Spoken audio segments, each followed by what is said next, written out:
Hi, I just lost my footage from yesterday, which kinda made me. Oh, I'm so angry. Let's talk about the books that I'm reading, right? Because that's what people are here for. Um, First of all, I'm reading One for My Enemy by Olivia Blake, which is a Romeo and Juliet retelling with some fighting families as in Romeo and Juliet. And we have, other than that, we have also magic. There's this magical flair, let's just call it. We have families that one family is all women and they make usually like soaps or like self-care kind of stuff, but at the same time they also deal drugs, and because both of these families kind of feel like mafia for me. Yeah. I don't know. I mean, I know why they sell drugs and they fight and they try to kill each other sometimes, so yeah. And the second family is dealing with antiques, and they are like, if the first family is all for like, yeah, let's disguise our main purpose with a shop that's well prospering, brings a lot of money. The second family, like all men family that runs this antique shop, they want to be seen as something elusive. They don't want people to think, wow, this is an amazing shop, 10 out of 10, we'll do it again. No, they want to be this shop that it's kind of elitist in a sense, because they sell stuff to chosen people. I think that's how it works. I mean, I'm only 48 pages in. I'm on scene 7, act 1, because this book is divided by acts and scenes to seem like a Shakespearean tale. Yeah, these two families are fighting, of course, because it's a Romeo and Juliet retelling, and there will be people falling in love. Yeah, well, that's one book that I'm reading. I'm also reading, let's start with physical books, then we'll talk about my Kindle books. I'm also reading War and Peace by Leo Tolstoy. I like reading classics. I think this is a great way to see how people thought in like older times and how it changed to what's going on now. But this one has 1,000 pages, and The Count Monte Cristo. The Count of Monte Cristo was also this long, but I liked it. I think it was very action-packed. Maybe not very, but it was kind of action-packed. We had this beautiful story of revenge. This one is just war and trauma. That's what I heard, at least. And as you can see, I love annotating these kind of books. Like, I love looking like some smart person who annotates books and brings like analysis into those books. But I'm not that smart, so usually I just Google stuff and I'm like, oh yeah, this means this. And I mean, I don't Google analysis. I Google because I don't know what I'm talking about usually. Especially since English isn't my first language, sometimes those old English phrases would be like too hard for me to understand. So I'm trying to Google it. I'm trying to learn. And you can't make fun of me because of that. Yeah. So yeah, this is a book about war and peace. We'll see how I like it, because I'm like 40 pages in. I read classics very slowly, so reading a 1,000-page classic is kinda, it will take a lot for me. And also I'm reading some books on my Kindle. Yay. Yesterday I started My Best Friend's Exorcism by Grady Hendrix, because I read one book before by Grady Hendrix, and it was the Southern Book Club's Guide to Killing Vampires. I think that's what it was called. I don't know, the title was very long, but it was a good book. I really like that it didn't take itself so seriously. It was a horror book still, and it dealt with heavy topics like, for example, death of children and stuff. So it was hard, but at the same time, it didn't take itself so seriously. It was about a book club full of like middle-aged women who decide to hunt a vampire because it's targeting children in their neighborhood. And I know it sounds hard hitting for some, like, in some aspects, but it's a book club fighting a vampire. Let that sink in. It wasn't serious at all. So my best friend's exorcism also seems like it could be as funny as that one. And I'm also reading Jade War by Fonda Lee. I'm sorry, I had to remember. I'm bad with names. But yeah, it's a second book in Greenbone Saga, where we have those mafia kind of gang families who are fighting for dominance in a fantasy world where Jade gives people superpowers, and not everyone can wield it, of course, because you have to genetically have some you have to have preposition to like wear jade. So we have those characters who can wear jade. There's those two families that fight, and we are focused on one family, Kaul, No Peak, they're called No Peak, and their enemies are called the Mountain. And No Peak are taking heavy losses in the previous book. Now in the second book they are kinda healing, but also trying to move forward, and like, because the war started, right? So they have to fight the Mountain and at the same time try to keep people happy in their like area, in their territory. So it is kind of hard, especially on the pillar of this of their group. And I think Fonda Lee not only created a vast, beautiful world and amazing magic system, but she also could create an amazing twist, characters that we root for, even if they are not very positive characters. So the second book starts a little bit after the end of the previous book, and we see those characters dealing with aftermath of the previous book and try to like get ready for war. Yeah, and it's still good. I'm at 10% of that, so no, wait, yesterday I got to 13%, I think. Yeah, 13. I was right. Wow. But yeah, it's 13% into the book, so I cannot say if it's as good as the previous one yet. For me it is, but it's kind of premature happiness, so I'll see if I like it all the way through.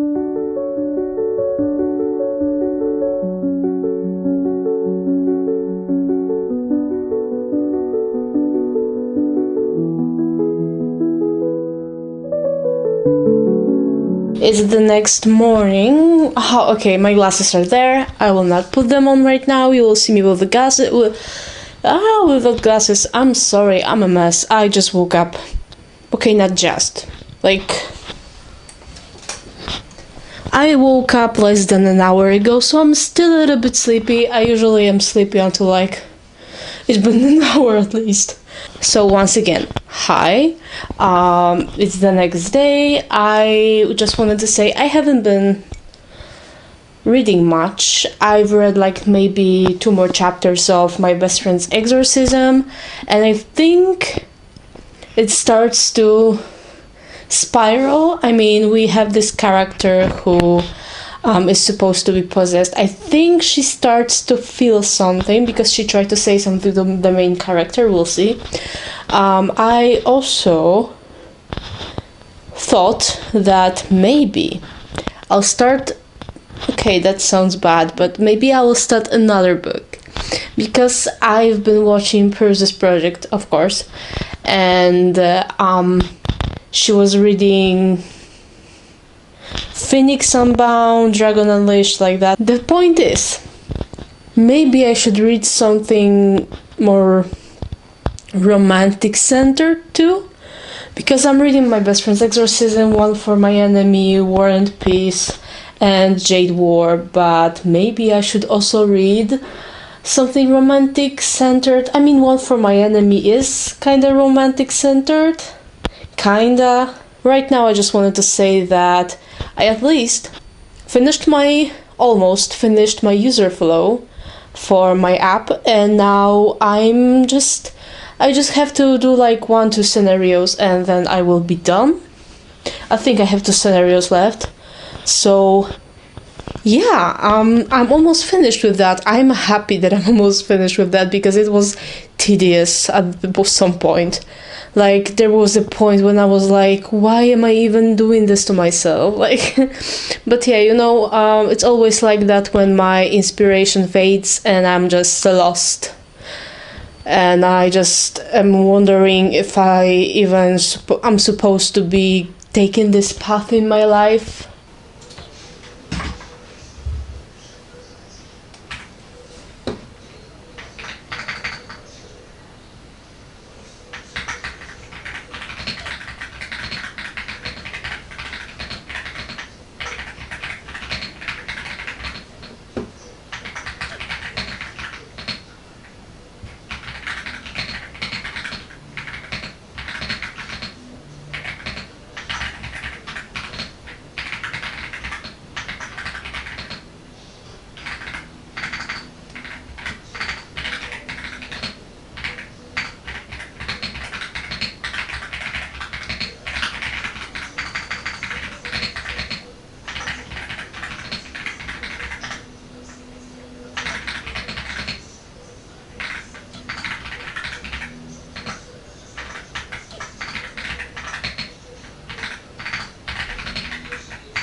Um, yeah, I registered for the classes successfully. Thank you for asking. I know we've been waiting for this answer. I know that. We are here to listen about me talking about books. So, okay, sorry, there was something on my Kindle. As I told you before, I started reading another book, Phoenix Unbound by Grace Draven. And this book, I'm only 1 chapter in. It's like very early comment from me, but I love the writing style of this author. Like, I remember her from Radiance. I loved her character creation. I loved her character creation. Yeah. Like an RPG, okay, but yeah, I loved how she created her characters, how she created the world, the politics, the differences between different countries / kingdoms / species, basically, because in Radiance we had a kind of situation where there were different species, let's be honest. But yeah, in here it's about this main character who is a fire witch, and she goes every year for a kind of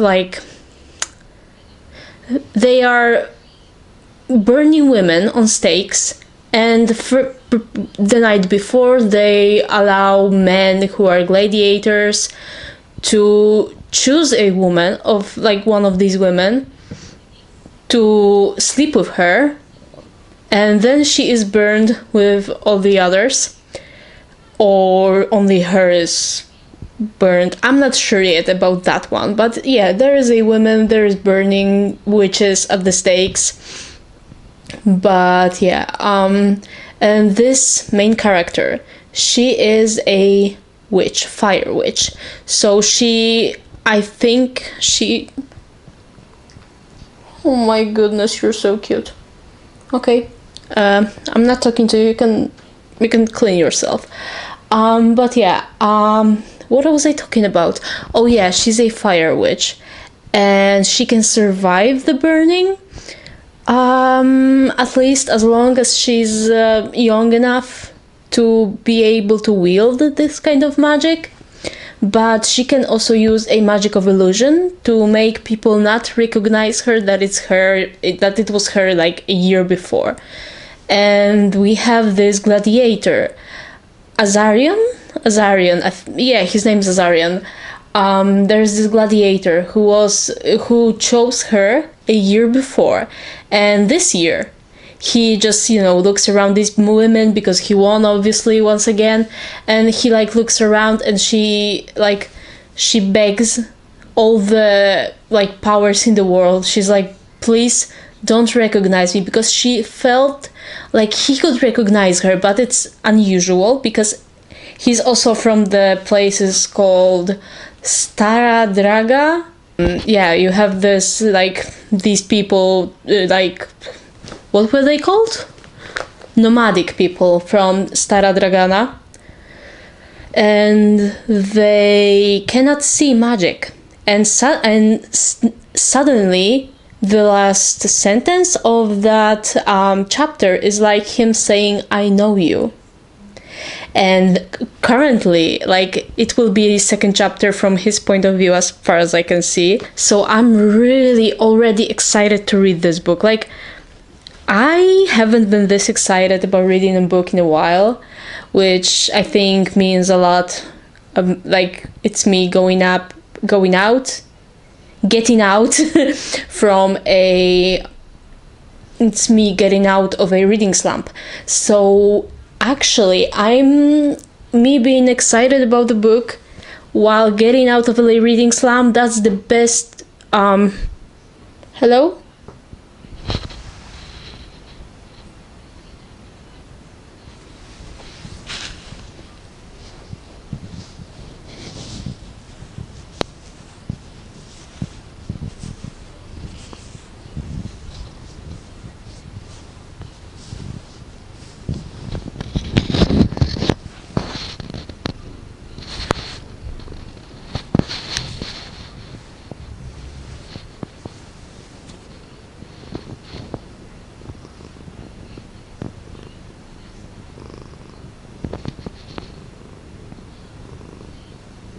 Okay, I forgot what I was talking about, but yeah, I'm excited about this book. I hope it will be as good as it starts to look like. First of all, what I was gonna say is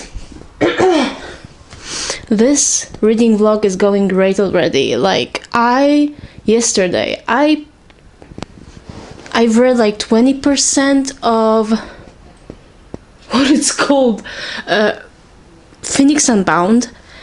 And what can I say about this book is that it's very heavy.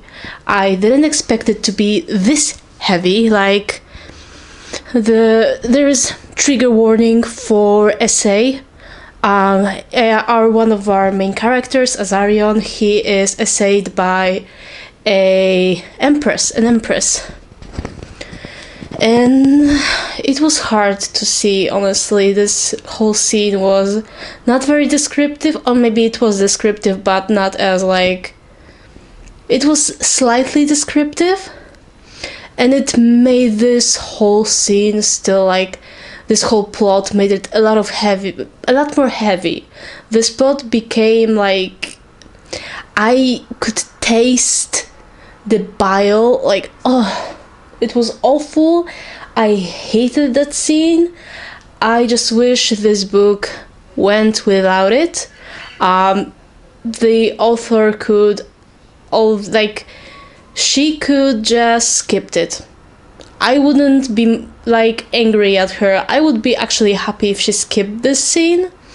But I guess it was supposed to show that his life isn't as glorious as some people think, and it was supposed to show that all this awful stuff he does, he's just saving himself. So I guess it had some point, but at the same time, I still was left with some kind of weird feeling in my chest, like, oh, I hate it. But yeah, other than that, book is quite good. I really like the writing style, of course. Grace Draven. Oh my god, Grace Draven, right? That was the name. Because I'm sometimes a little bit lost when it comes to name. Never mind. This author. She has an amazing writing style. I really think that it's descriptive and slightly poetic at times, but it's not too flowery. She has a really good writing style. I really enjoy it. The plot is also interesting, like this whole setup of an empire, kind of like Roman Empire, with like gladiators and this spring something that they burn women in, like this whole idea that once every spring the emperor gathers women from nearby villages or any village in his empire. I was like, empire. Yeah, in his empire, he just gathers like one woman from each village, and he just sends them to be burned, and they also could be chosen to be assaulted, which is also a terrible thing. This book is very heavy, I think, and I mean it is very heavy, so trigger warnings for that. But the relationship between the two characters, it's very interesting. I read Radiance by by the author, and I liked it. It was not as heavy. That's why I'm surprised with this book, because Radiance wasn't very heavy, and the main characters had immediate respect for each other. They really respected, they liked each other, they had great relationship from the start. Here we have this slight enemies to lovers, kind of reluctant allies to lovers. They just, have this relationship with I'm helping you, you helping me, and they still like think of each other. At least the female character, she thinks of the MMC as this kind of brute, and yeah, he's not helping his case, let's be honest. He just randomly did some stuff, like he didn't assault her, let's be clear, he didn't hurt her. It's just kind of like his acting, how he's acting around her is he's not helping his case, let's be honest. But at the same time, I really think it has a foundations for a solid book with a solid enemies, reluctant allies to lovers, and I am interested in how it will go, like along with the plot. Hey there, it's the next day. I've been reading today. Yesterday, when I said I was going to read on my way to the therapy, I didn't. Oh wait. Ooh. My cat decided to join me. You can't see her, but she's here, and she's trying to get on my lap. No. Okay, yeah. I've been reading today. When I woke up, I decided to read a little bit and play Hello Kitty Island Adventure, because why not? And I've read just finished one chapter of Phoenix Unbound. And what can I...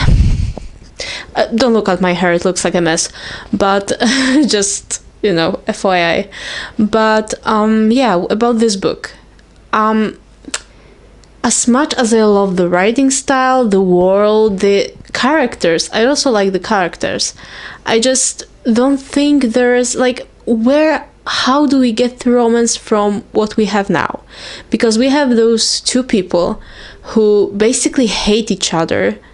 She thinks of this male character as a brute who would the last sentence of this chapter that I've read was, would you deliver me to my family, alive or dead?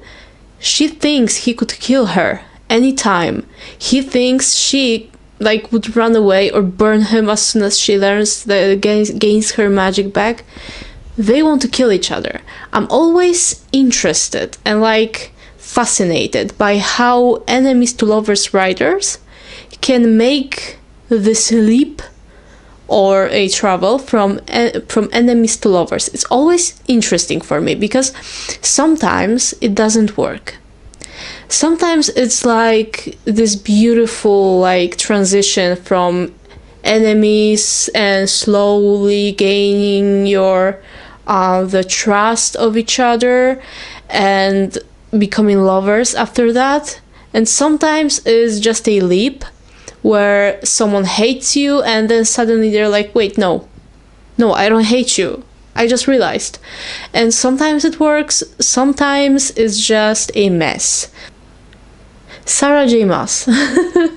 I'm not Sarah J Maas hater. I think I just don't like her books that much. I've read 3 books from ACOTAR, and I read half a book from House of Something and Something, like the Crescent City, whatever. I've read some of that, and I didn't like ACOTAR, but I liked it enough to read through 3 books. But when it comes to the 4th book, like the novella and the 4th book, I'm not even trying because I've heard what happens in the 4th book and I'm like, no, hell, I will not read that. But I would be pissed if I had to read it and found what happened there when it comes to Feyre and Rhysand. And I will not explain more. If you liked it, your choice. I didn't. So yeah, but in her books, when we have like, for example, first book where she meets Tamlin and she hates him and suddenly she thinks, wait, he's hot, and now they're lovers. Like, it doesn't make sense for me. So I'm really interested in how Grace Draven, whatever, Grace, hi Grace. I'm wondering how she will make this relationship work, because for now I can see why they're enemies. Like, I can see why they hate each other. I just need to see why they would love each other.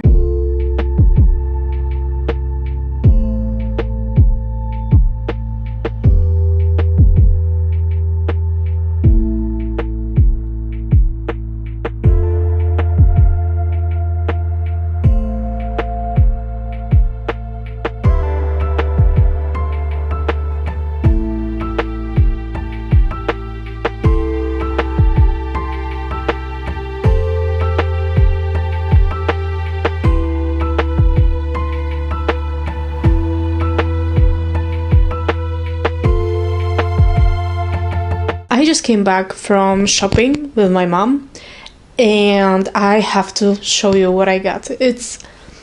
They're so cute. So I got those socks. Now, why are they great? They're Gudetama socks. Oh my god, I love them so much. They have those details here. Like, here's Gudetama. Here's the whole thing with Gudetama. And little Gudetama here. It's so cute.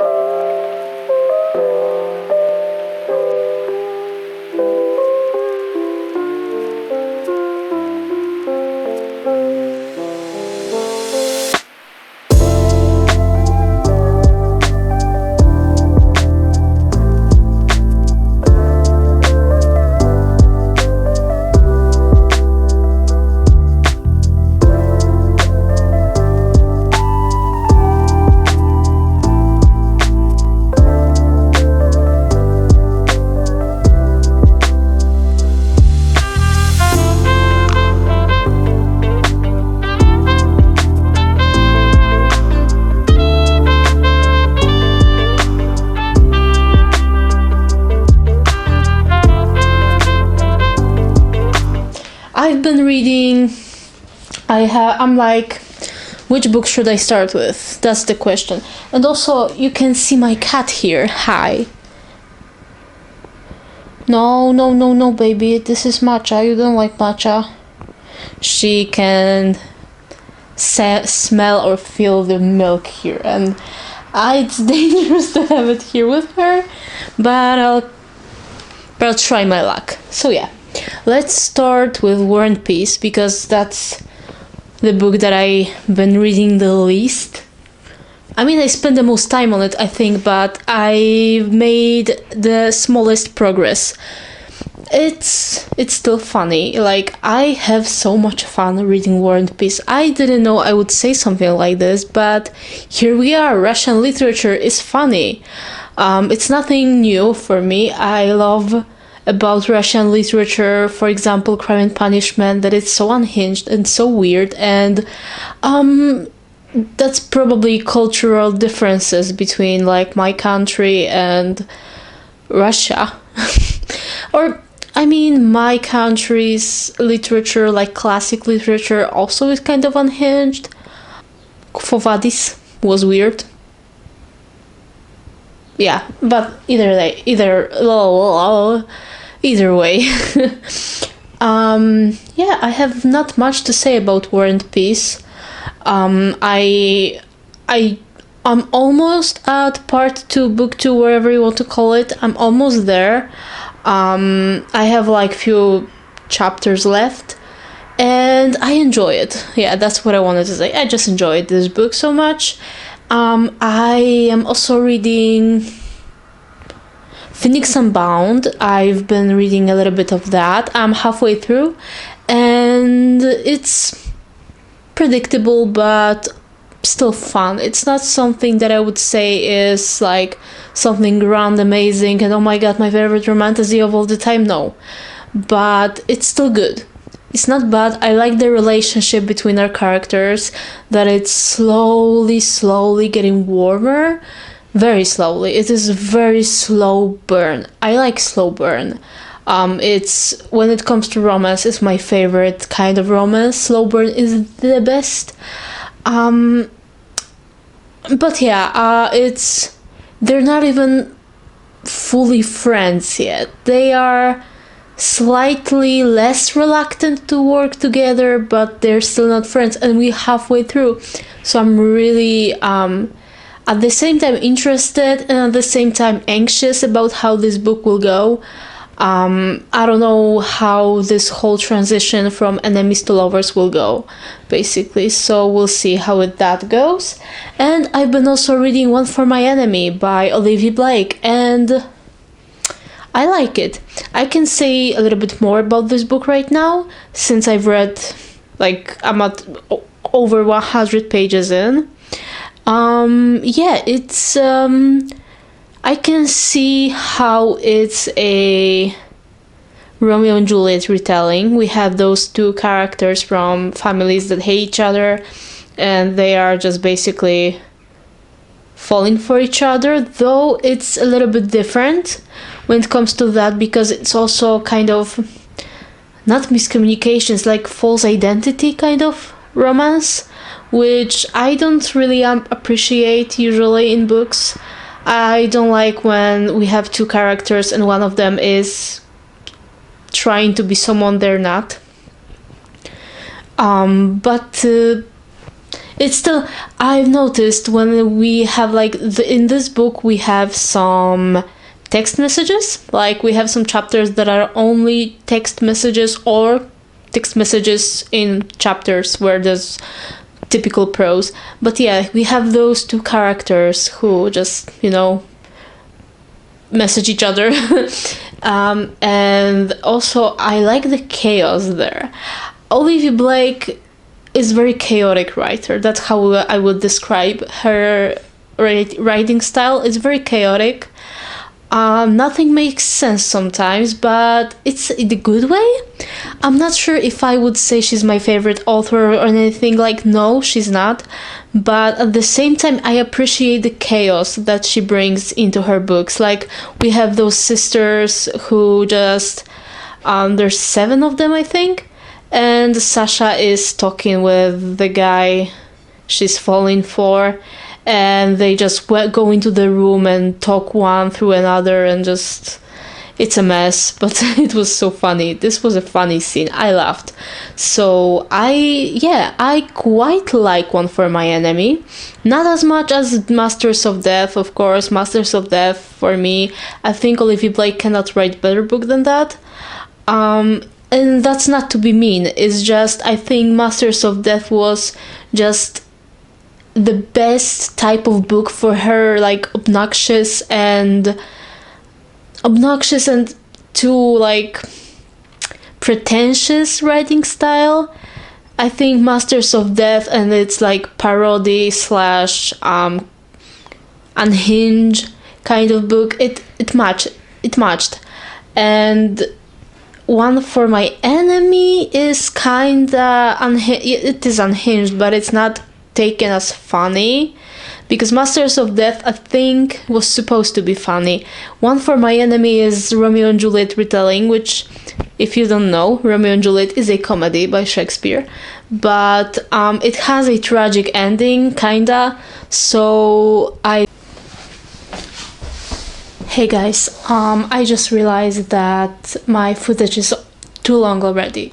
I have too much to edit, and this video will be heckin' long, so I just wanted to say thank you so much for watching. Haven't finished any book, like not even one book today, this week. But I've read a lot, I think. I made some great progress in Phoenix Unbound. I'm halfway through. I made some good progress in One for My Enemy and War and Peace, and I'm really, really proud of myself for reading so much while working on portfolio and stuff. So thank you so much for watching. I hope to see you in the next video. I know this one was kinda chaotic, and in the first clip I kinda look and sound drunk. I don't drink. So don't worry, I wasn't drunk, sedated, anything. I was perfectly sober. I was too stressed and I was like swaying and talking weirdly. I'm sorry. So yeah, this will be it for today's video. I hope you enjoyed it. Again, saying the same shit again. Okay, yeah, bye.